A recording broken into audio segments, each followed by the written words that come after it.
আওয়ামী লীগ নিষিদ্ধ হয়েছে, জামাত শিবিরও কিন্তু নিষিদ্ধ হওয়া দরকার। জামাত শিবির একটা জালেম সংগঠনে পরিণত হয়ে একটা প্রবাস কল্যাণ মন্ত্রী মুখে এইসব কথা মানায় না। জামাত ইসলামের দল নিয়ে কি অশ্লীল ব্যবহার করতে যদি হাতে সময় থাকে অবশ্যই ভিডিওটা দেখে যাবেন।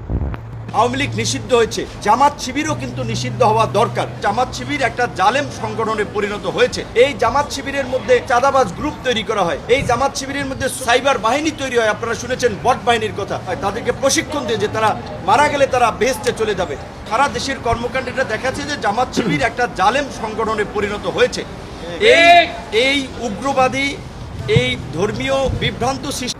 মানুষ ক্ষমতা পাইলে যে এত নিচু হয়ে যায় সেটা এই বিপি নূর আর এই গণ অধিকার পরিষদের আরেকটা আছে, সেটার নামটা মনে নাই। এই দুইটা যে কত পাও ছাড়তে পারে। আপনার আওয়ামী লীগ সরকারের কারে পাও ছাড়ছে, এখন বর্তমানে বিএমপি আইছে, এই বিএমপি দলের পাও ছাড়তে আছে। কি দরকার? তুই ক্ষমতা পাইছো, তুই সবার সাথে ভালো ব্যবহার করবি তা না, তা তুই অশ্লীল ব্যবহার করো, অন্য দল ইয়া নিষিদ্ধ করো। হ্যাঁ, ক্ষমতা কিন্তু চিরস্থায়ী থাকে না। এই জামাত ইসলামী দল কিন্তু আওয়ামী লীগ তারাও কিন্তু নিষিদ্ধ করতে চাইছিল, কিন্তু তারাও কিন্তু জোরে পড়ে গেছে। আর তুই তো সামান্য একদম বিপি নূর, তোরও কিন্তু জোরে যাইতে টাইম লাগবে না। তাই অশ্লীল কথা বলে এই মানুষের মাঝে এই বিভ্রান্তিগুলো ছড়াইস না। আল্লাহ তালা তো তুই ধরে কিন্তু ছাড়বে না। ইসলামের দলের পিছনে তুই লাগিস না, ধ্বংস হয়ে যাবি।